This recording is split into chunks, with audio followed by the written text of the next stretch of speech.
Welcome back to Movement Detectively, Esther, and welcome Lily for the first time. I'm really stoked to have both of you here to speak about something that's really close to my heart, which is helping dancers take care of their bodies and also helping people who help dancers become more informed about the demands on dancers' bodies. And the reason I wanted to have both of you here is both of you are pioneers, out of the box, and creative thinkers on a mission to change how dancers are trained.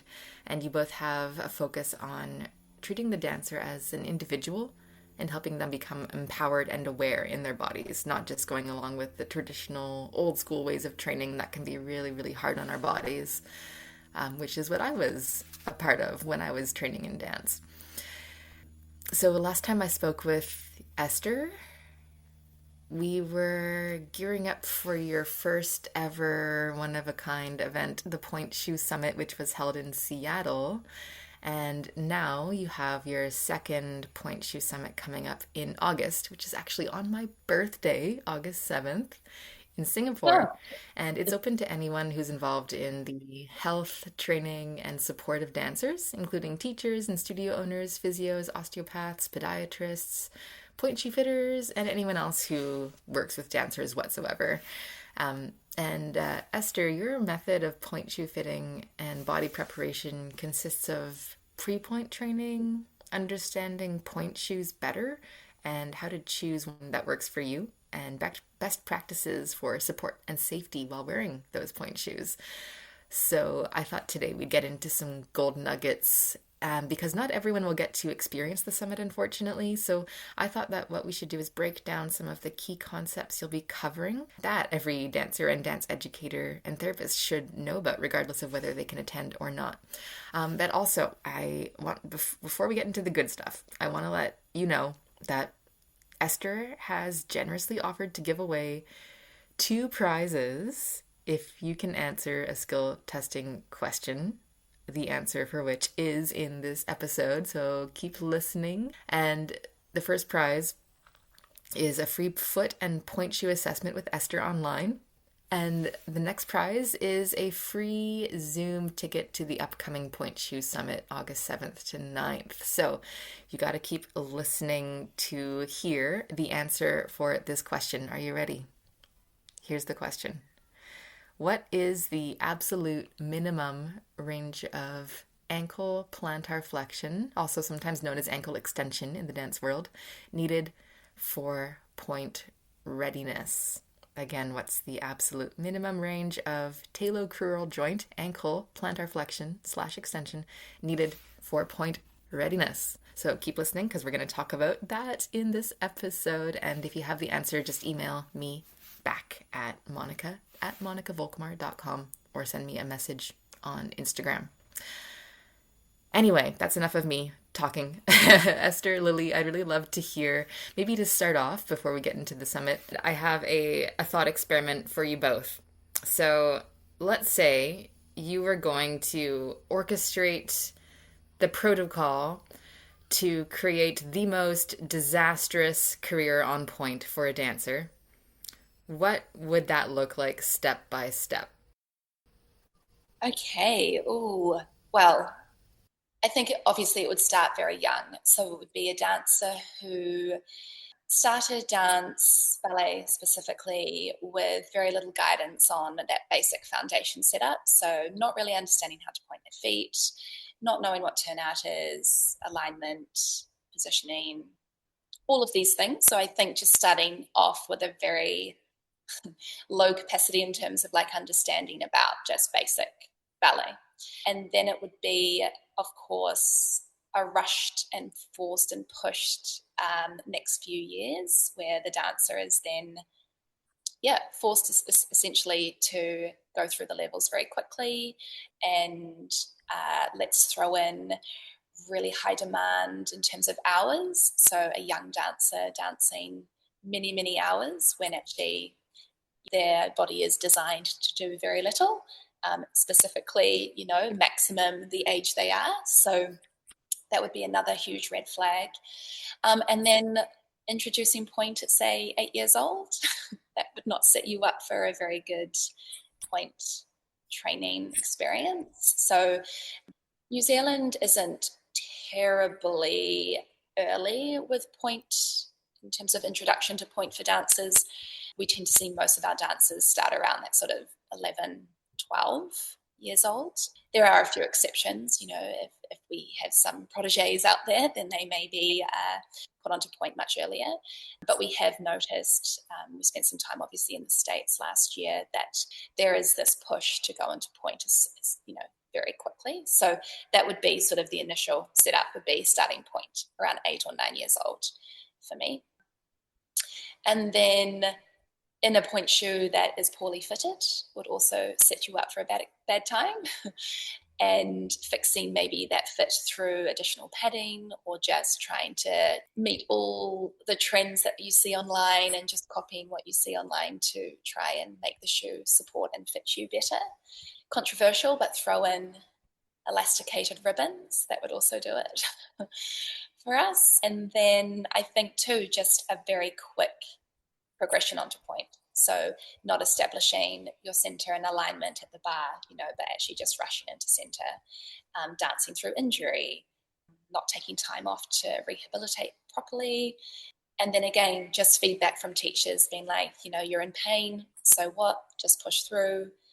And I think too, it also, what doesn't help is if the parents of these dancers are none the wiser either. They have no understanding of what pointe requires, the expectation on the body to make it a really effective and safe time for their child. So then just general lack of understanding from the parents, and they're trying to support, but they don't know how. Lack of communication between the dancer, the parent, the teacher, the fitter. Just there's no sort of coming together and community around supporting that dancer. And then the dancer just having no awareness either, and just thinking that this is what it is, which would probably all eventually equate to an injury pretty soon after starting pointe. And then from there on in, it can take quite the dive if it all goes south if things aren't addressed quickly. So I think those initial that initial setup with a really solid foundation, great learning and education from the teacher, bringing in the parents and making this sort of everyone, it's this experience that all needs to be done together, it would make for a much better time. Yeah. Well, there's so much that I want to ask about just what you said there, but we'll we'll let Esther give her thoughts on this first. Sure. Well, I can only agree with everything Lily said. This is my nightmare. We have to deal often with dancers that should not be on pointe. That's the biggest thing. Then we're asked to sell the shoes much too big so the dancer can grow into it, which is another total nightmare because it will destroy the feet. And then also there is not enough time for preparation. But we will go to every competition. We spend hundreds of dollars on each tutu, but we're not prepared to pay for the training to actually get the feet and the body prepared or assessed. So a lot of dancers go on pointe without a pre-pointe assessment, without somebody actually looking whether they're physically or emotionally or mentally old enough to do this. There's just so many questions that are not asked, and they are all contributing to why dancers' feet are so tragically injured. We need to find out if a dancer is properly prepared. That's the first question. And for that, they need to do a minimum of 2.5 hours of ballet a week before they can start pointe work. They need to do at least 2 to 3 ballet classes a week. They need to be able to be strong enough to do something like 35 single leg rises. They need to have their feet assessed that they can pointe correctly and that they have a 180-degree ankle extension, because without that, we can't get the dancer to line up on pointe. And we need to check that the alignment is there before we put someone on pointe, without having talked about the whole body needing to be strong enough and aligned and properly placed. So there are lots of questions that should be asked, but we're in a situation where most dancers pass, for instance, grade 5 with the examining bodies, and then the teachers say, right, Next week, all of you lot will go on point because you've now passed grade 5. And it's not enough. It's simply not enough. And the sad truth is that the teachers desperately want to do whatever they can for their dancers, but teaching governing bodies do not actually give any guidelines as what has to happen, what the teacher has to know what to do to get the dancer on point. That chunk of information is not part of a teaching diploma. Because I suppose the governing bodies give you an exam syllabus that you can then deliver that exam syllabus. But if you do this particular grade, it has to be on point. But you're the teacher, you're registered as a teacher, so you know how to do that. And the teacher will simply do what he or she did for generations. So then it depends on what happened to them when they were young. And we get into this, well, it has always been done like this. But in this day and age, there's so much research and so much information out there through places like IADAMS, for instance, International Association for Dance Medicine and Science, where you can actually look these things up and find out what is required. But because it's not required for the exams, the teachers don't go look for it, because you just simply put the dancer in very soft point shoes and with lots of padding in it, and somehow or other, these days, even if they don't pass the point work, they still pass the exam. So long as they get 40%, they still pass. So the level of examining has dropped dramatically. And so that's also why we have so many people today, or dancers today, that should just not have gone anywhere near a pair of point shoes. For people who maybe are not familiar with your work, what's an example of maybe a case, a story of a success story from a dancer that you've worked with that going through this method has really helped change the course of what their dance career might have looked like? So maybe Esther, if you'd like to go first, do you have any success stories that come to mind? My success story is called Lily. Beautiful. Here we go. So I think the work has completely changed the way Lily is going with all of this now, having experienced on her own body what it's like to be brought up through the traditional way and without thinking forward into the 21st century. And I think it's been an eye-opener for Lily, and it's been life-changing, so much so that she's become my number 2 at Pointe Summit. Oh. So a total commitment from not understanding where I'm coming from, what is this all about, to being totally and utterly involved, and now running her own dedicated Pointe fitting centre and looking after dancers in a new way, bringing all the skills that she had with her, but what she learned with you on Pointe and what we're doing, added a new dimension to it that's taken her in a new direction.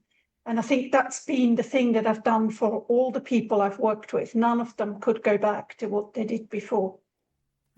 It's been life-changing for everyone that has done the full course with me, because once you've gone through that whole thing, you really cannot go back to what you did before. Well, Lily, I mean, that's a great segue for you. What was different about the process you went through with Esther compared to your initial inauguration onto Pointe? Night and day, because I don't think there was an initial process for me to, like, I just remember I turned to, I think I was 12. I was starting intermediate foundation in RAD, and so here are your point shoes, off you go. That was my introduction to Pointe. Looking back, I wasn't ready. I grew very tall. Like I said, I'm a tall person, but I was my height I am now at 13, 170, I think it was 176 centimeters back then. I'm a little bit taller now, but yeah, so I had this really long, very weak body that I was then trying to not only try and dance and feel like I was in control of my body, but then put that onto Pointe. So I found that incredibly challenging. And any moments of challenge or pain associated with the shoes, it was sort of a, well, this is what Pointe is and feels like, so just get on with it. and push through. I think it's really important to note that this isn't, like, my experience on Pointe wasn't due to a lack of good teaching. Like, I had some incredible teachers mentoring me in my lifetime as a dancer, but I think for a long time we've carried these sort of traditional mindsets of what Pointe is, what it should feel like. It's just that's how it is. No pain, no gain sort of mentality, push through. Yeah, I think my advice back in the day was just take more Panadol or Nurofen to sort of deal with the pain. And so, yeah, I was never not in pain. Used to get bruised toenails a lot because my shoes, now that I know, were too wide. So I was just sitting on the platform of the shoe the whole time, and I just assumed that was Pointe. So did nothing about it. I just remember in rehearsals, having to take the back of the shoe off and slip them forward just to get some form of relief, and then quickly having to put them back on my heel to carry on. Just having to numb the pain through pain relief, about painkillers to get through rehearsals and class. Great times. But if I now compare that to how I go about preparing dancers for Pointe and through what Esther has taught me and how her methods, how she approaches that, it's completely different. I think first and foremost, we are prioritizing the dancer. They are our top priority. Their safety, their understanding. I think a big thing for me too is that they feel that they are listened to or heard. It's we are here to support them. You have to kind of put all egos or your expertise aside to really harness that trust between you and the dancer and listen to them. Because I think too, looking back in my day, I never felt like I could speak up, advocate for myself, say to a teacher that I was in a lot of pain or ask for help. I think that's been a huge driving factor for me, is that I want to be there for the dancer. I want them to feel really supported and feel like I'm a safe person to come to talk to about anything. And that's the difference, I think, is just that's our top motivator, is to, have honest conversations with these dancers as well. We're going to let them know if there needs to be, if there's work still in progress to get them where they want to be. We're not here to hold their hand and skip through the fields and say all will be well. Like, there is hard work involved and effort and time. And I think that's another big factor in this day and age, is that these new generations coming through where there's this need for sort of instant gratification. Things need to happen now. And, if it's not happening now, it's not good enough. And so that's hard too, because this preparation takes time and effort and responsibility. And some dancers don't appreciate that, but you can only do so much. But yeah, I think that's the difference. It's just the care for what we're doing. Okay, so can you share a specific example of that you've worked with? You mentioned so many beautiful things there. Could you enlighten us with a specific example of a dancer that you've helped through your coaching and Pointe shoe readiness? Sure.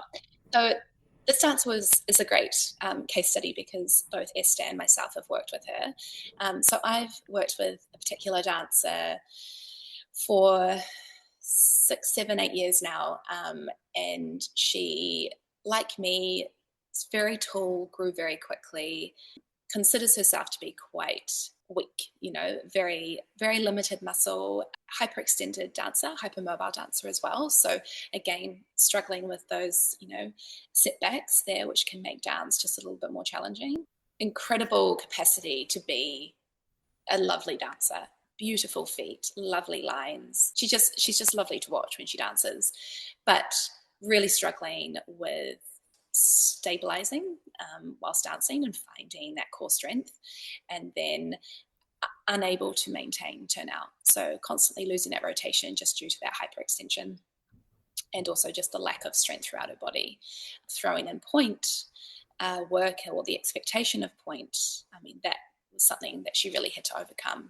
She was sort of thrown into the shoes and expected to be on Pointe without any sort of preparation. I worked with her and have been working with her one-on-one for some time, and we've brought in a lot of focus on her alignment and how she's pointing, because she's she was a severe cruncher. So she used to crunch and grip her toes, pointing, but also whilst just standing to find that control. So her toes were, doing a lot of work for her body. Eventually sort of reached out to Esther and I said, look, I think actually this dancer may need a little bit more help from you, and we could work as a team to try and improve this dancer's sort of trajectory. And so she went through the mentoring program with Esther alongside me, coaching her. And what was great was that she was taking on all this knowledge and learning at a really slow pace with Esther, which is incredible for sort of that teenage mind that's, just trying to keep up with everything else, like growth and all the hormone changes, but then able to bring that into our coaching lessons and apply that to her dancing. And the changes that she has made has been quite incredible. I mean, she understands now how to point her feet correctly. The strength in her feet has changed immensely. She's now in a pointe shoe without pain, because initially the crunching was so severe in her toes that all of her knuckles, all the joints of her toes were hitting the pointe shoe. And she had calluses and blisters, and it was just an absolute disaster going on in the shoe. And that's huge, because a lot of dancers think that pointe is supposed to be painful. Exactly. And that's what I believe. So I think the fact that now she can dance, and we've sort of minimized that challenge that she felt generally just standing on pointe, she's now able to tap into not only more advanced technique, but also the artistry and performance of dance, because she's not so concerned or aware of the releve or the passe and how she's landing. Like, that's all now falling into place beautifully. So she can now sort of unlock what is dance, like, and what we all want to watch and absorb, is this love for it and performance, which I find dancers aren't, because it's sort of pushed to the side because there's already too much to think about. This dancer's story is it's just great to see, and the confidence that it has rebuilt is incredible. She looks up off the floor now. She'll actually engage with you in class. The biggest thing I've noticed from her is that she's now moving to the front line rather than staying in the back. And it's these small but mighty changes that just change the direction of a dancer's, time. And that's so important to say, that because she's able to have these fundamentals and these basics in place unconsciously, she doesn't need to micromanage as much when she's dancing, it sounds like. Just enjoy the movement, which is what really we want dance to be about, and not have to think about, all right, my teacher's telling me to engage my core and turn out from my hips and not crunch my toes and a million other things to control in your body, when you really want to just be able to be in the flow of the moment, enjoying it. So that's amazing that this method can provide those fundamentals to improve a dancer's confidence and enjoyment and longevity. So speaking of all of those basics and fundamentals, let's get into some of the concepts that, Esther, you'll be teaching in the summit, and Lily, you'll be there as well. So I think something you've mentioned before is this concept of body awareness. I think when you imagine a dancer, you think, well, aren't dancers already really body aware? So what do you mean by body awareness? Maybe, Esther, would you like to start? Okay, thank you for that. I think it starts when you first go to ballet as a small child, because most people start ballet, I don't know, 4 or 5 or even younger sometimes. And guess what? Those classes are usually taught by the 16-year-old who sits in front of them and just, does whatever she does with her feet. And then you as a child will copy what's in front of you. That's how you learn ballet. It's learned by copying, or being told what to do, or being told again and again what to do, and especially what not to do. There is always, I don't want this, I don't want that, don't have chicken wing arms, but don't sickle your foot, don't do this, don't do that. But what we're not telling our dancers is what we actually want them to do. And like Lily, I've worked with so many dancers who go, oh my God, that's what they mean by that. Told, but I have no idea how to address it or what that means to my body. And so I think that's where the work has been incredibly helpful because we go back to the very beginning of a concept and work out where a movement starts from and how to take that through to a 180-degree ankle extension while sitting, and then how to align it all, and how to make that happen non-weight bearing before we even try standing up. And training allows the dancer to go through a reprogramming of the brain, of actually working out what is involved when I do this movement, which muscles do I need. So give you an example, if I do a metatarsal lift and they're telling me that they're using the core and the glutes and the inside leg muscles, and I say, but I'm sorry, we're just doing a foot exercise. All of those other muscles don't need to come to the party. So that shows me that that dancer has no idea of what muscles are used in what context. And because they don't know what is used, it's like they throw everything in the kitchen sink at a movement to make it happen. And it's exhausting to dance like that. Mm. And I have worked with professional dancers who go, oh my God, I didn't realize it's that simple. I feel so light. I feel in control. I feel I can move now. Mm. Whereas before, their whole body was locked up in protection in order to do one small movement. Mm. So, could you give an example of when you say body awareness, and something that's really important to dancers is to understand how to access their turnout and where it actually comes from? So, is there a basic awareness element of finding your turnout that you teach? Yes, I'll hand this one over to Lily. Tell me. No, I think you should have this one, Esther. This one comes from you. Go on. There's a big debate in the ballet world where the legs turn out from. And it's you're usually told to just pull up those quads and just wrap around the leg. But nobody tells you that the femur connects through the neck of the femur into a ball, and then that ball connects into the center of the hip joint. And that's when you look at it, when you look at an X-ray of the pelvis and where the femur comes into the hip joint, those joints are very close towards the spine. So it's in the front, in the center of the body. And if you don't know that, if you don't know that the legs turn out from there and that there are 6 little turn in and out muscles which are placed underneath your glutes behind those joints, how can you find them and engage them when you're trying to turn out your legs? Mm. Instead, we're talking about turning out the knees and turning out the feet. We talk about positions of the feet. Nobody ever says positions of the legs. It's the legs that turn out, not the feet and the knees. Mm. And so you have already an immediate alignment problem, which will lead to injury. The body can take this misalignment for so long, and then all of a sudden the knee gives way or the ankle gives way. Mm-hmm. And when people find the real turnout in their own hip joint and understand where that actually comes from, a whole world opens up to them and they go, oh my God, I have got turnout. Mm. Yeah, that image of contracting the quads, like pulling up the knee joints, I could see how that would be so ineffective. And I remember hearing that because the quad muscles are not really an effective rotator of the femur whatsoever.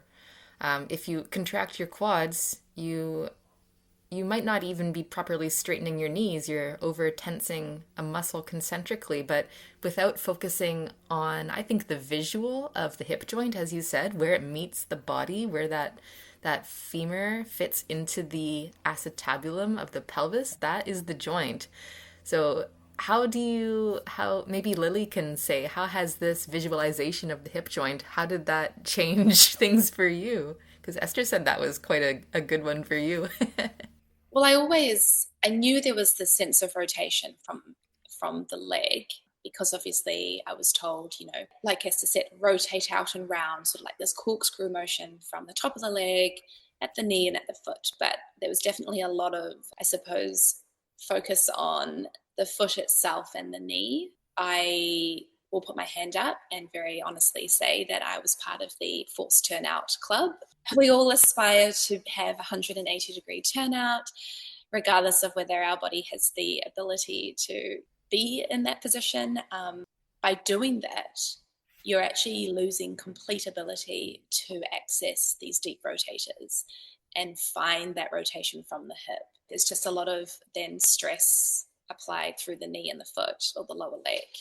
In turn, it can then cause a lot of pronation or like that collapsing of the arch down as well. So then again, you're just completely throwing all of that alignment out of the leg.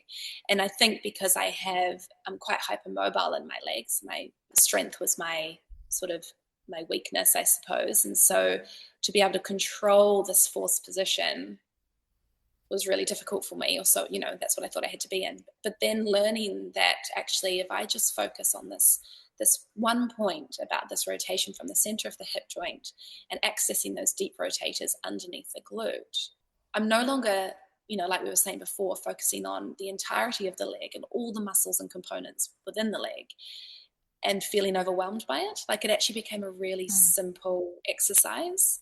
And the rotation is quite, like it's a minimal movement to begin with, especially if we haven't accessed this before. Actually, our turnout and our strength is really low. We've got this low threshold of turnout.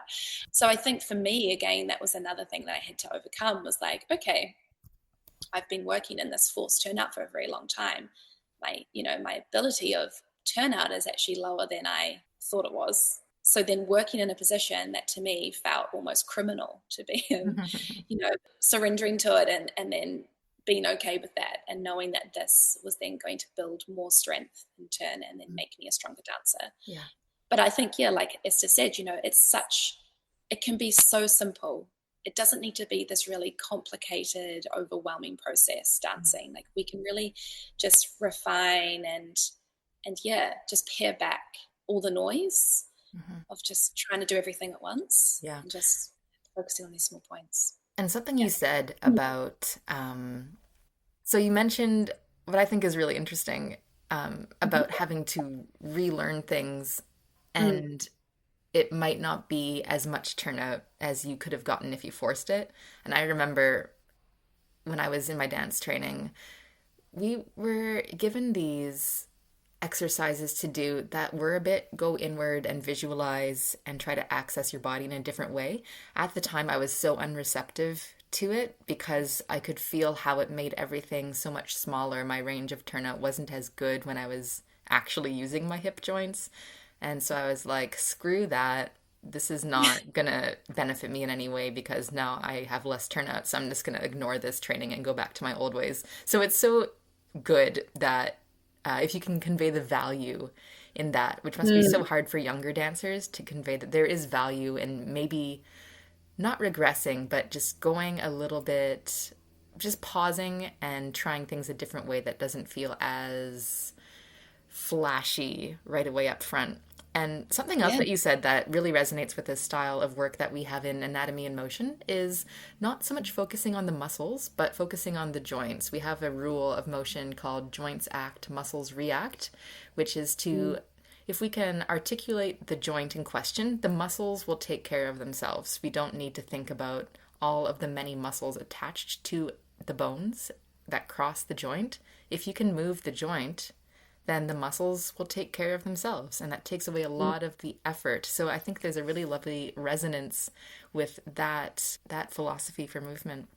Another concept that you will be teaching in the summit is this idea of foot control and alignment.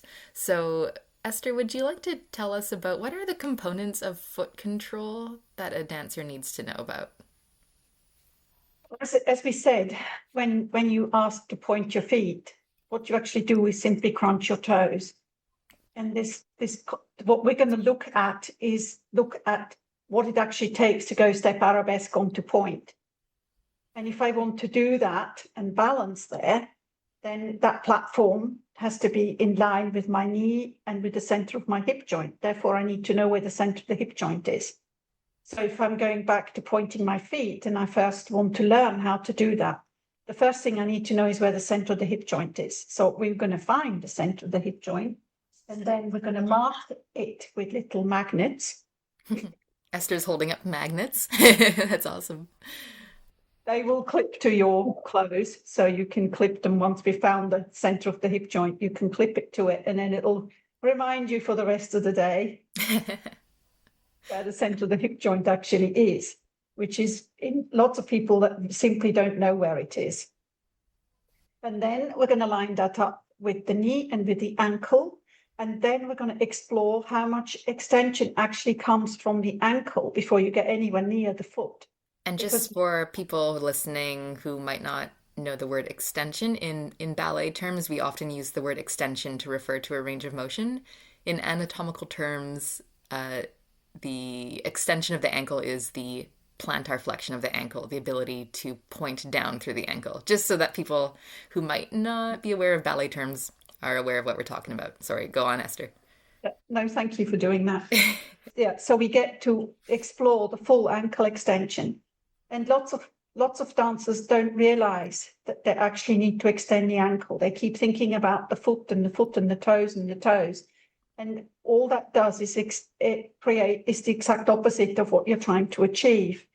And so by the time you've found that alignment, it takes us about 2.5 minutes to talk through it, to just get to an extension, and another 2 minutes or so to come back again correctly, so that we've gone from a flex to a point. We start off in a flex, we lengthen the leg out of the hip, and then the whole underside of the leg is used instead of just using the quads. Because the problem we have with the quads is that they're one of the strongest muscles, as I understand it, in your leg. And of course, you were asked to stretch the knee, so I never talk about the knee, we bypass the knee. You try and relax the quad in order to get access to the hamstring. And if you've got access to the hamstring, you can lengthen the underneath of the leg to come out and then send the energy down to the ankle, then from the full ankle extension to the ball of the foot to the demi point, and then to a full extension. And that second toe needs to be in line, the center of your hip joint, all the way through the extension and coming back again. The second And toe being the center of the foot. Is that correct? correct. Yeah. Yes, yeah, because it's also in line with the heel. So the center of the foot is defined by the heel to the second toe. It's the center of your foot. And it's Right. also the strongest part of your foot. The inside of the foot is stronger than the outside. And so you mentioned that it's not the quads that are doing this movement of the ankle. It seems like there's so many cues that dancers use around activating the quads to achieve a movement that doesn't even come from that muscle. So Yeah. these are good things to be taken through in your own body. May I just go back one sec? We going back to the turnout again. If your quads are overworked, you don't have access to your hamstrings. If your quads overturn, you end up putting the pelvis out of alignment. And if your pelvis is out of alignment, you don't have access to your turnout muscles. So it's a sort of double whammy by having a hyperextended knee, with really strong quads, no access to the hamstrings, takes the pelvis up, doesn't allow you access to your turnout muscles. And I've had the story the other way round of you two were talking earlier about minimizing what your turnout is by using the center of the hip joint. For me, it's come across several dancers and teachers, one in particular who said I would have been a professional, but I didn't have enough turnout. And then when she actually found the turnout muscles and we strengthened them, she found a whole lot of turnout that she didn't know she had. That's So that's amazing. also, that's the other side of the coin of the turnout. That's true. That's a fair point because it's not my story isn't going to be the same as everyone's story. Some people they might be introduced right away to these new ways of working and have massive benefit right away versus me feeling like I needed to go back before I could go forward. So there is no one way that your body will respond to these. So something else that you mentioned was the difference between training weight bearing and non-weight bearing and how you first begin to train this awareness and alignment in a non-weight bearing setting. So how does that play out for you when you're training? How does non-weight bearing foot mechanics differ from how you teach someone when they're upright on their feet dancing? Well, the mentoring program one is all non-weight bearing. and it deals entirely with the alignment, where a movement comes from. It deals with the alignment, and then it deals with strengthening the intrinsic muscles and establishing which are intrinsic muscles and which are extrinsic muscles in your feet and training them before we stand up. And it allows us, because we're non-weight bearing, allows us to go very slowly so the brain can actually focus on what we're actually doing and start sending the right signals. Then when it comes to standing, that part has been established. And then that gets built into the basic way of how to stand correctly, and then how to find the correct placement all the way up the muscle chain, how to get the pelvis into neutral, and then build the rest of the body up. And then once that is all in place, find a new alignment for a demi-point and teach that to one foot at a time, and then to both feet, and then single leg rises. So we build the strengths up gradually, and that's what we're going to explore in the first day of the summit. Amazing. I have a controversial thought, and I'd love to hear your take on it. And it's okay if you actually don't have an answer for it, or if you have opinions that differ from mine. I would really love to hear what you think. So when I was dancing ballet, there was a very big emphasis placed on when you are standing in a plie, you are not allowed to let your feet collapse in. So not letting your weight go to the inside of the foot, but pointing your knees out, which makes sense with the turnout that you want to achieve. You wouldn't want your feet collapsing in. But then later I got out of dance and I started learning about closed chain foot mechanics. So pronation of the foot, supination of the foot, and what needs to happen in a healthy foot for just an average human walking down the street, which is very different from dancing, how the foot works. And so I was going back to some ballet classes as an adult after this training in pronation and supination mechanics, and I was thinking about, well, when you bend your knees in a plie, in theory, your feet would pronate. If it wasn't a ballet class, you bend your knee, your foot would pronate. But in ballet, we're holding our feet up into a higher arched position and preventing that pronation from happening. But all my life I've been told to not let my feet pronate when I bend my knees. And I think I carried that over unconsciously into a lot of other movement patterns in my life. So in this class one day, I was thinking about, well, what if I let my feet pronate? Which is a big no-no.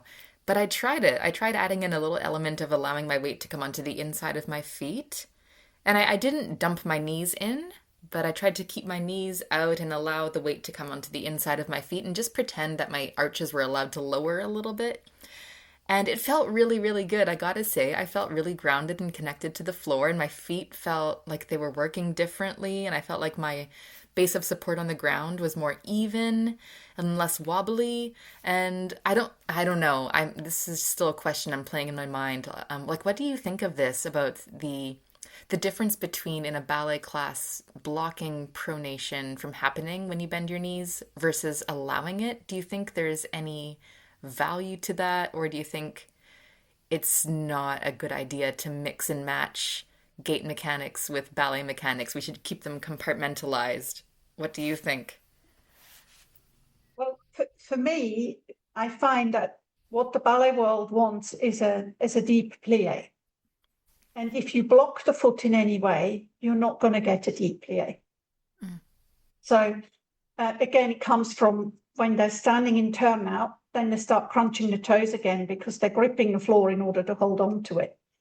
And so I've not talked about the principle of pronation or not pronation, but certainly if you were standing in second position in a point shoe and you pronate, you will seriously damage your ankles. So I'd go for the idea of we can't mix the two together. I mean, let's go from the point of view that ballet is not a natural thing to do. It actually goes against the way the body is built. We're not built in turnout, we're built in parallel. And so if you're going to mess around with the thing and turn it out and do a stupid thing like 180-degree turnout, quote, if you're going to keep a dancer safe, then you really got to work on the overall alignment and being able to, for the dancer to be able to release the feet as she works into the ground and then push away from the heels to get back up again. And then that will make a huge difference. Again, I've seen people which say they have no plie, but again, the plie isn't there because they're not allowing the foot to release or the muscles to release to get down into a plie. And so, and that's where, again, where a lot of misunderstanding happens by being taught by copying or by what something looks like rather than understanding it from a biomechanical point of view. I think too, there's also, there's going to be a level of what we call sort of normal human pronation in a plie. Like there's just this sense of release that we're talking about. And I think when it comes to ballet specifically, we're wanting this even distribution of weight through that tripod of the 3 points through the foot. But I think what makes the difference is when you have a dancer who is working on the strength, understands that foundation, their intrinsic muscles are strong, they've accessed their turnout muscles, they're utilizing all of these muscles correctly. It actually will in fact support the foot well enough so that we're not exceeding this normal range of pronation. So I think that's the difference, is that dancers who have very weak feet generally they will go much further than sort of where we want them to go. And it's a collapse rather than a release. And I think that's the difference. I think something that you're both pointing to is that idea of awareness. And for a dancer very early on in their training, they wouldn't have that biomechanical awareness. And we almost need to have that more structured, traditional way of thinking about the foot not being allowed to pronate so that they can develop the awareness of their foot. But then for someone like me, I was in my 20s, I had done a lot of training in body mechanics and I know my limits, but a young dancer might not. And that maybe that idea of allowing that release of the foot into a slight amount of allowing the arch to pronate, that could be something to explore when they're mature enough to understand their own body a bit better and have more mechanical understanding. So I tend to agree with Esther that I think maybe they should be probably compartmentalized and kept separate. If you're going to work on your ballet technique through your foot and your plie, do that in a ballet class and ballet training. If you want to work on unwinding from that and allowing more natural, quote unquote, human biomechanics in your feet, do that in a separate session. But mixing the two might get a little bit confusing and messy. Yeah, because I think too, you have to think about, okay, is the plie just are we stationary? Are we just static plie, or is the plie happening before a jeté or allegro? So what are we wanting from the plie? Are we needing the spring release to get us high in the air and find that height in a jump? In which case, we very quickly need to be engaging muscles to then have that opposite effect and get us off the floor. You're very rarely in a position where you're completely released. And also a pointe shoe is not going to allow the amount of mobility in a foot for a pronation to happen fully. So, well, you can. Sorry to butt in. You can certainly pronate, but boy, causes injury very quickly. Well, it's not going to be a pronation that comes through all the bones of the foot. It'll come primarily through the thing that can move, which is probably going to be the subtalar joint through the calcaneus just rolling in, but without the three-dimensional movement of the entire foot to spread those forces evenly. So yeah, if you do try to pronate in a pointe shoe, you'll be putting a massive amount of movement through one joint, really, in the foot, and that's no bueno. So speaking of pointe, let's talk about pointe readiness. So what are the elements of pointe readiness that dancers need to know? Maybe Esther, if you want to have a go at that one first. I think it's a basic human right that each dancer progresses onto pointe when he or she is physically, mentally, and emotionally ready to take that step. And I would like to get away from, you've passed grade 5, go and get your pointe shoes.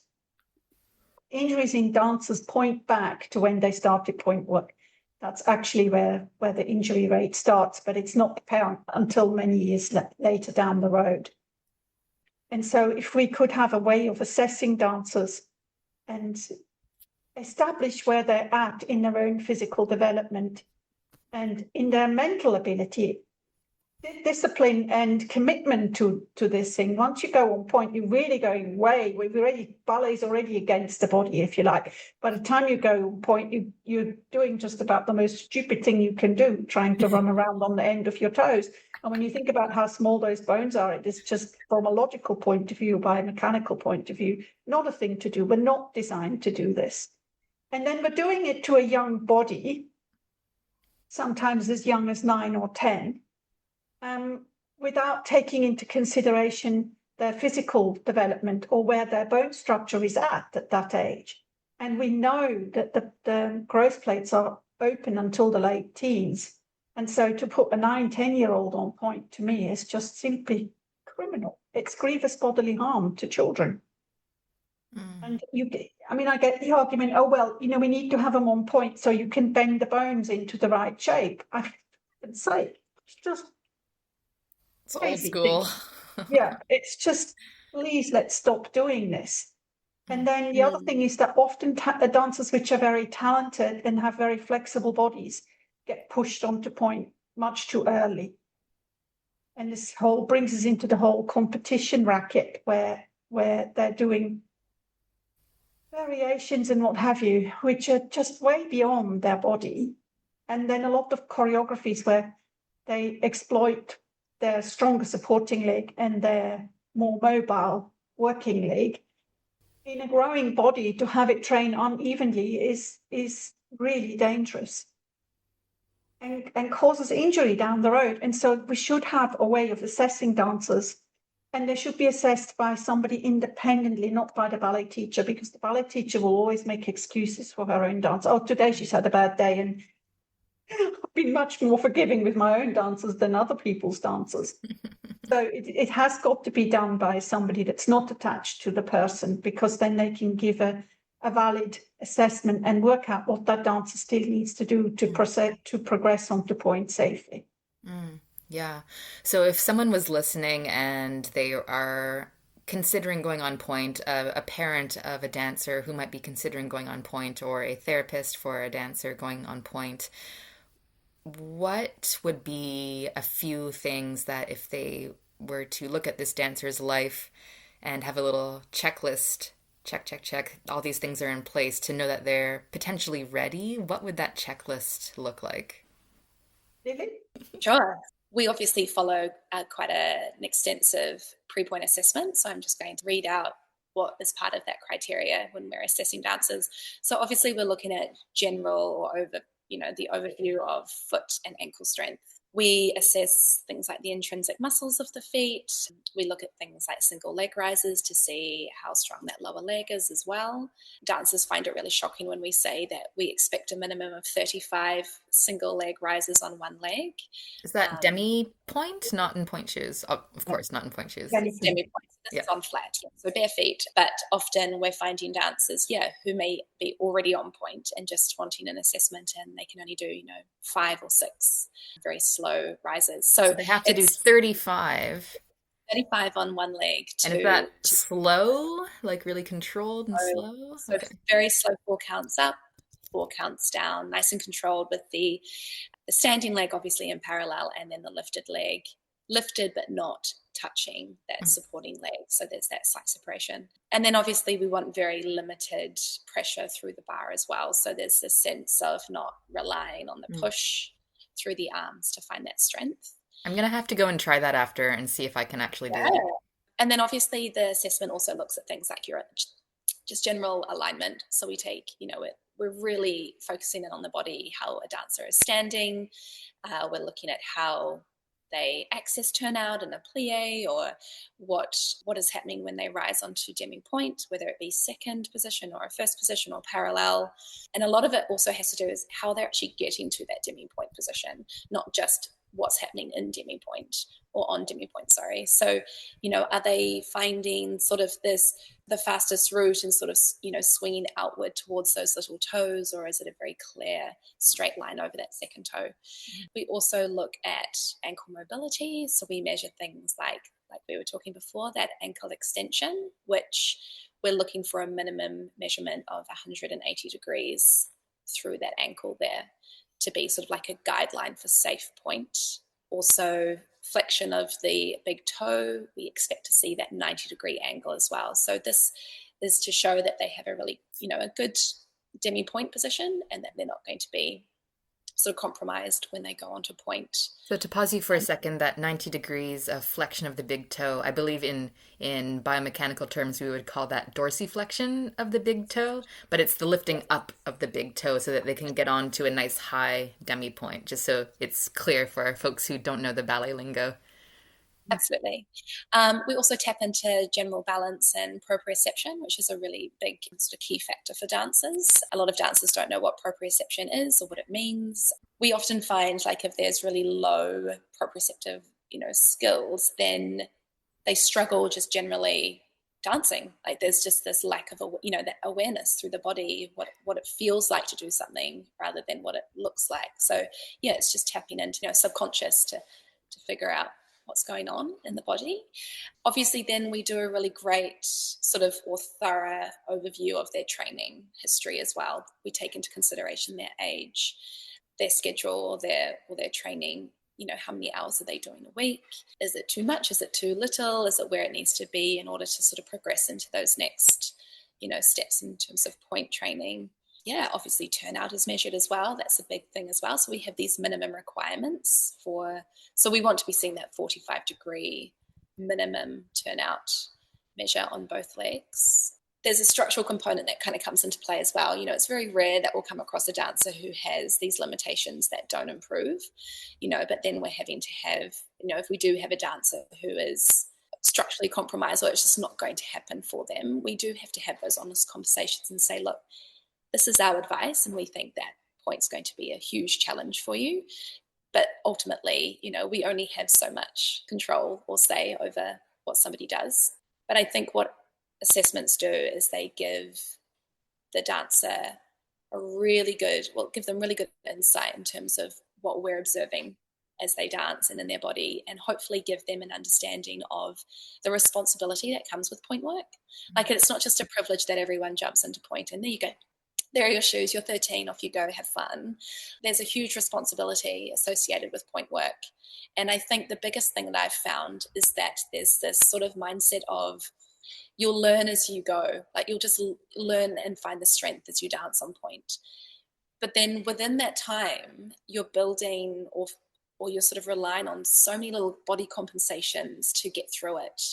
And then creating and installing all these really bad habits, which is actually ultimately just going to lead to injury. And we always come back to that thing of that injury in dance, especially in pointe, is not traumatic, like event that happens there and then therefore no dancing. It's sort of this prolonged picking away at something, and eventually the body just fatigues and then is injured. And it's then hard for teachers or dancers to pinpoint what caused that injury. But if we're not setting up this really great foundation and taking responsibility and accountability as a dancer and as a parent and a teacher, then that's sort of the pathway that most dancers, unfortunately, will go down. Yeah. So how hard is it, do you find, for dancers to tick all those boxes? What percentage would you say of dancers that first come in and do that pointe readiness assessment, how many of them pass that?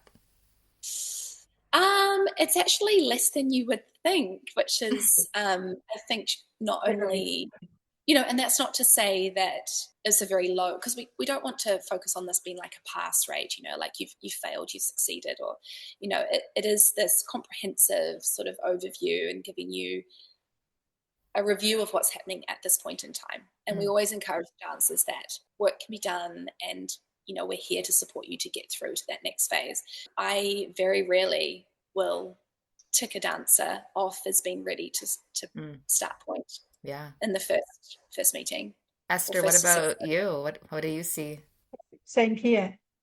This is usually where the big stop comes in, and it's very rare that you find someone that will pass our pre-pointe assessment unless they've worked with us. If they've come through the mentoring program, yes, then they'll pass it, because we've addressed all the issues from the ground up, from the beginning. And so that is very helpful. Also, I've dealt with a lot of dancers which are already on pointe, and that pre-pointe assessment then gets renamed as a risk assessment. So if a dancer has problems on point, doing this assessment means we can establish exactly where it comes from. Or she's consistently got the weight on one side, consistently one hip further forwards than the other, consistently clawing the toes when she does a plie, consistently doing this, that, and the other. And you come up with a picture by the time we've done all the tests, which makes it very clear what is going on. And you can then make a recovery plan as to how to help that dancer to address these issues. And then, even if they stay on point, we can address these issues and make them safer on point. But it will explain why they got injured. And what we don't want to do is have them injured again and again, because injuries, it's usually the same injury that comes again and again and again. And it's to do with misalignment, and the assessment will find that misalignment and address it.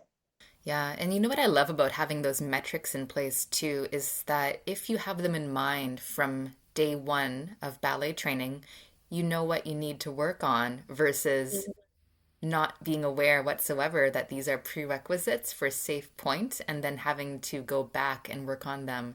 How good would it be to know from your first year of ballet training that we're working towards 35 rises and these ranges of motion at the ankles and toes? And it's so incredible that you have that documented. How many dance schools or training systems do you think have those metrics in mind from day one? There has been a shift. I have noticed, to be honest, I think schools and school owners and teachers are realizing that in order to be considered a safe or responsible studio, they have to maintain a level of responsibility in terms of checklist or, preparation. And so there has been an increase, I think, especially in New Zealand, with schools having these sort of pre-prep or pre-point classes, sort of preparing dancers for that next phase. But again, it's not, it's a class where they're learning, or maybe focusing on single leg rises or technique that can help with that lower leg strength or foot strength. To what degree or to what extent, I'm not sure. And I think the problem generally is just like a lack of consistency across the board. So it's then really hard for a dancer to understand or even trust something put in place to measure the readiness, because somewhere else may be entirely different and not require that. And so I think first and foremost, we really need to sort of just find this like level of consistency across all studios. And then, some places don't have anything at all. I think parents are beginning to become more involved in what their children are doing, just generally wanting to understand, maybe where they're spending all their money. So I think when parents become involved, that there is a demand there to make sure things are being done responsibly and that these students are being taken care of. And so that then I think is a bit of a sort of a push for studio owners or teachers to start doing the right thing and prioritizing the safety of the dancer. But yeah, like I said, I don't know to what extent or what that looks like from studio to studio. Yeah. And I hope that these metrics can also get out to those who support dancers with their bodies, physios, chiropractors, osteopaths, physiotherapists, massage therapists. Anyone who works with the dancer's body would, I think, benefit from knowing what goes into preparing a dancer's body. And I remember doing RAD classes. I didn't do the exams, but I did the classes. And they have very set, I think, technical skills that are required from you at those different levels. But you can get your way through those techniques without doing them responsibly for your body. Like you can accomplish a triple pirouette. And technically you've done the 3 turns, but did you do that in a way that was really long term going to be ideal to do over and over and over again in that way? And that's where this mechanical foundation comes in and the awareness foundation comes in that you are both teaching.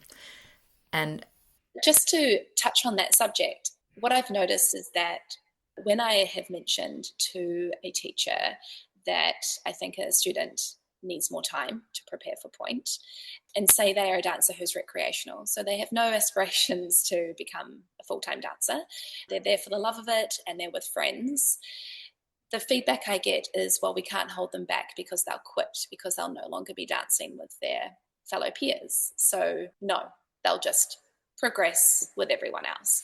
And so I think we need to start thinking, how do we approach these dancers? Like, we need to ensure that these dancers who maybe don't have the technical ability as some others who want to be full-time dancers, how can we ensure that they're really safe within their practice?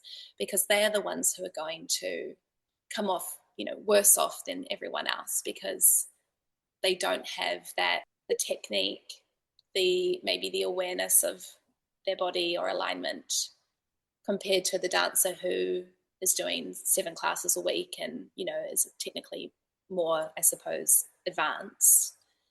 But then we still have this expectation that they're to progress at the same time because of just like dare I say, they're thinking maybe from a business point of view rather than actually the safety point of view. So it's a really hard balance, because I always feel for those dancers who maybe are at the back of the studio, recreationally dancing.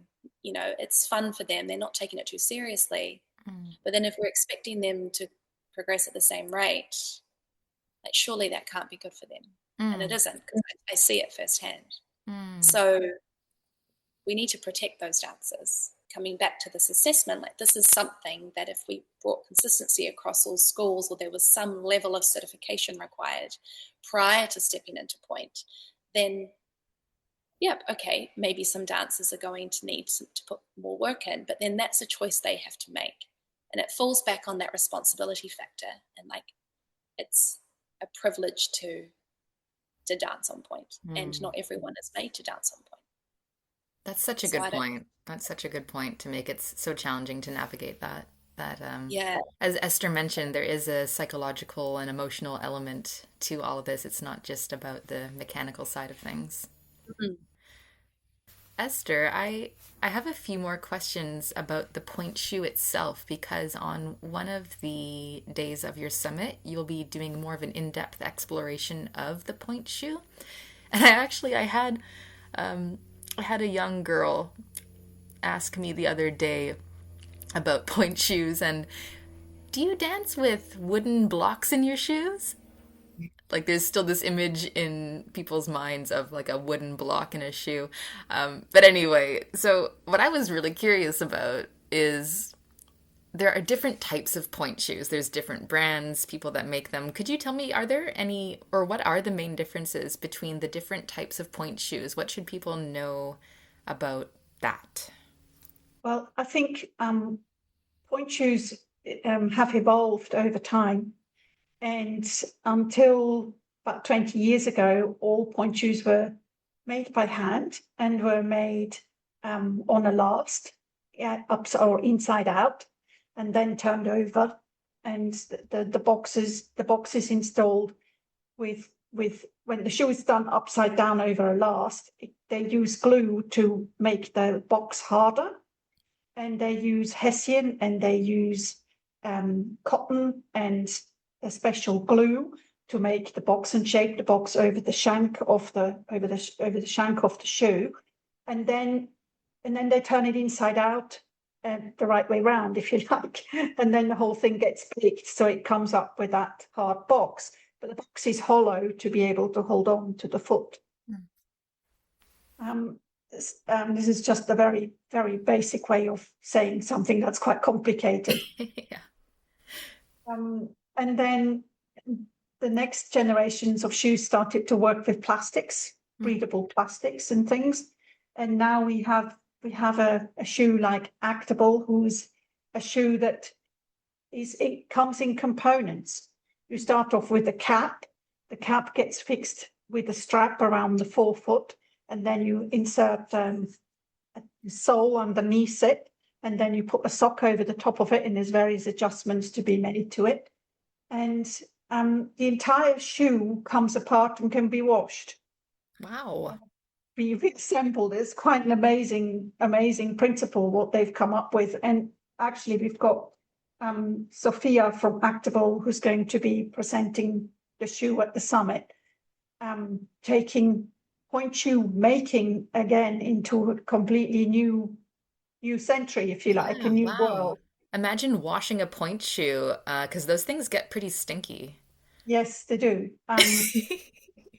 And that's why I've always kind of had a problem with plastic shoes, because where does the sweat go, you know?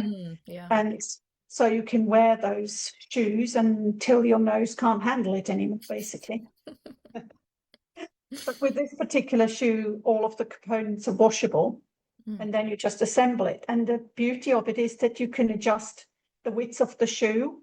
So with a dancer that's growing, this could be very beneficial, because you can fit each foot individually. You can give it the correct widths, you can give it the correct shank strengths, you can give it the correct lengths, all of those things. And there is enough room for the foot to grow. But because you do the growing with adjusting how you put the straps and what have you on the components. So it's assembled on your foot, so it's always an exact fitting. Wow. And the thing also is that with those shanks, your intrinsic muscles have to work correctly.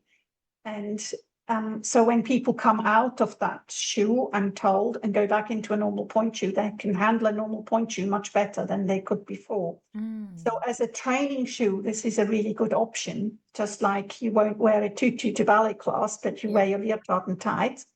And this is the same, you would be considered a training shoe that you wear in class, but then change to your point shoe for stage or performance. And why wouldn't you wear that on stage? Because it's quite clumpy looking. Okay. With It's all the got the different sock over the components that top. fit Yeah, together, it it just just it doesn't look just as it's smooth. I mean, it's a nice line, and it looks fantastic for contemporary dance. But when you see an image of it, you cannot imagine it with a tutu. Mm. You couldn't have Swan Lake with these shoes. It just doesn't look right.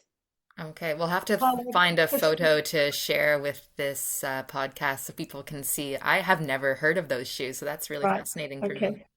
I will share this with you when we finish talking Yeah, on please. Instagram, and then you can pick up just from there. Yeah. Um, it is exciting, because it takes how we look after the foot and how we fit the foot into a new dimension. It forces all of us to think outside the square again, and Mhm. that's what I love about it. And I think my entire work, everything I've done, has been evolving and keeps evolving, because I only know so much, and then someone else comes to the party and they have another good idea. And if we can specify why that is a good idea and how that will help the dancer, it's all about the dancer as far as I'm concerned. I just want to help the dancer and keep the dancer safe. Mm. And so it's really important to have that flexibility. Yeah. So I'm curious, when I was dancing, I went through point shoes so quickly. I think I wore through a pair of point shoes in roughly 2 weeks on average.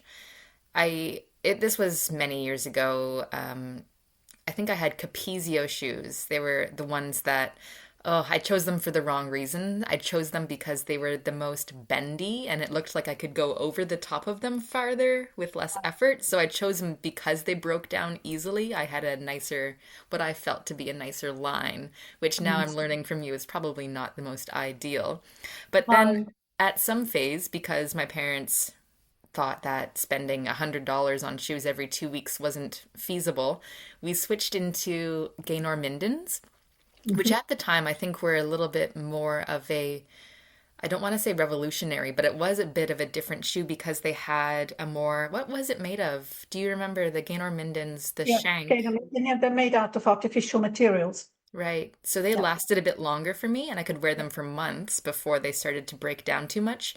But I hated because I couldn't go as far over them because they were more strong shanks. And I know that you go through a process with each dancer of determining what's the best shoe for them. So it is very individual. But do you have any general heuristics, or if someone were to take a little quiz to know what might be a good brand for them, do you have any things that people could identify for themselves? Doesn't come down to the brand. It Mm, comes down to the strengths in your foot. What mm. you're telling me is that you're breaking shoes in 2 weeks because you've got no intrinsic muscle strength. Oh, that's probably true. So tell me about that. Why would less intrinsic muscle strength mean I break down shoes more quickly? because your arch just collapses over the shoe with the whole body collapsing over the shank. So, Yeah.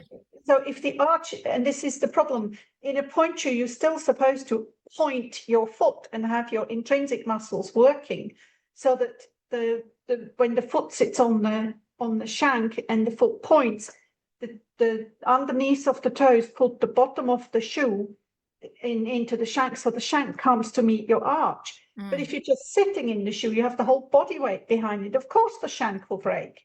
Yeah, that's accurate. That's exactly what I was doing.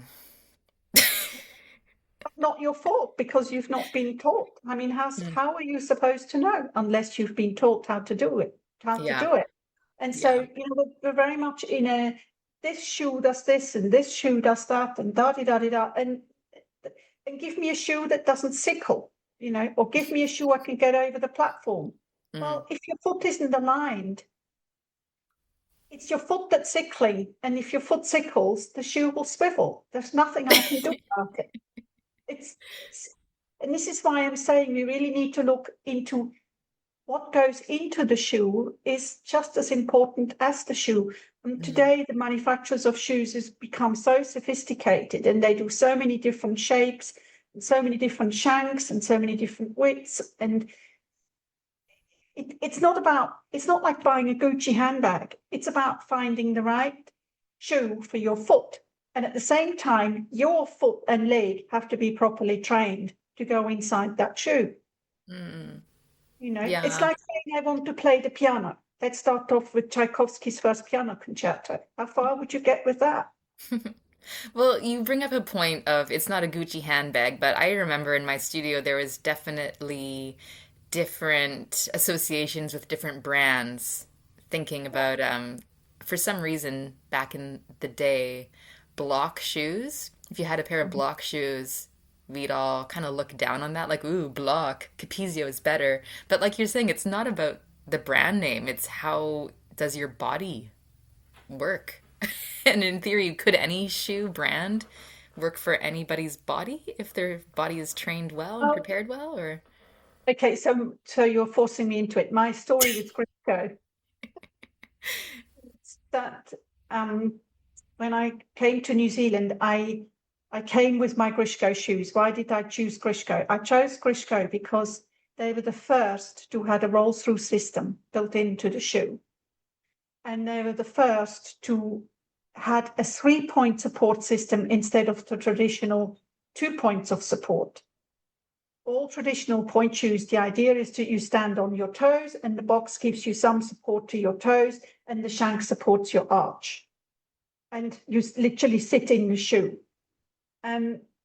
Grishko came up with the 3 points of support where you can actually support through the transverse arch instead of standing on your toes, then support the longitudinal arch with the shank, and then the heel supported with the ribbons and the way the heel is constructed in that pointe shoe. And that was logical to me because I'm also come from the 3 points of support on the flat and on demi point. And so if we go on point, we need to replace those 3 points of support through the pointe shoe, because you can't stand on one point. You can't stand on your toes alone. It just doesn't work. You need 3 points of support. And so that's where I fell in love with Grishko, because they actually made a shoe that worked out with my biomechanics, if you see what I mean.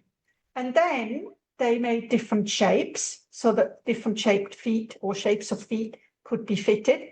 Then within each shape, they would have 6 different widths and it would have at least 3 or 4 different shanks. So by the time you do that and half sizes, and you go from a shoe size 2 to a shoe size 7.5 or 8, work out how many pairs of shoes that is, times 4 for the shanks and times 6 for the widths, and then you've only got one shoe size in stock in one particular shape. Gives me a huge choice. So for me to try and do that with any other manufacturer was financially not feasible. Because with the way I stocked shoes, I had all the widths, I had all the shanks, and I had all the shapes, which were relevant for the country that I'm in, like now here in New Zealand. On top of it, for the New Zealand foot, the Australasian foot, the shoes had to be altered because the 5th metatarsal head is higher up than it is in the rest of Europe, believe it or not. Interesting. And so all our shoes have been adapted to that. Hmm. But again, they work very well here. Don't know whether they work anywhere else in the world. Mm. Oh, that's so So, because interesting. the feet change from country to country. And Yeah. so that's another thing we need to take into consideration when we put someone on point. Hmm. Depends where they genetically come from. Hmm. Yeah, so fascinating. So it sounds Well, like you have a slight bias towards Grishko. well, it's Um, the only thing I could afford to yeah. do. And, Yeah. uh, there is also Merle, which is a fantastic shoe, which again is based on 3 points of support. Yeah. And then there's this new actable shoe that's now come out that I'm Mm. really interested to find out more at the summit about. Mm. Um, Yeah. So they'll be at the summit presenting about their shoe as their well. shoe, yeah, That's yeah. We have awesome. on the third day is all about point shoes. So we have a special team, Ria Levin and Camila Uribe from Colombia and US are presenting together the whole construction and history of the point shoe.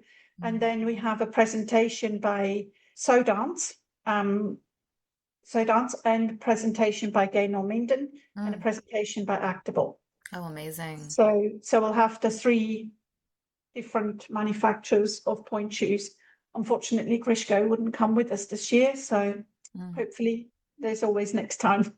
Mm. Well, it sounds like anyone who attends is going to get so much value. Some of the information you shared just in this conversation really opened my mind to how I could have done things differently. And if only I knew some of this in my training, things could have been very different.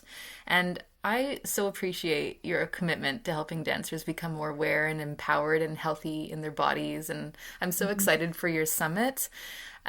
And I really look forward to hearing how it all goes, and we'll have to speak again afterwards. Would you be able to share some information about people if they would like to attend your summit? What's the best place to find out more about getting a ticket to attend online or coming in person? There's still time. Yeah, there's still plenty of time. We've still got a few tickets left for the main summit as well, which is good. We sold many more tickets this year than last year, so that's Ah, really good. awesome. Go to pointeshoesummit.org.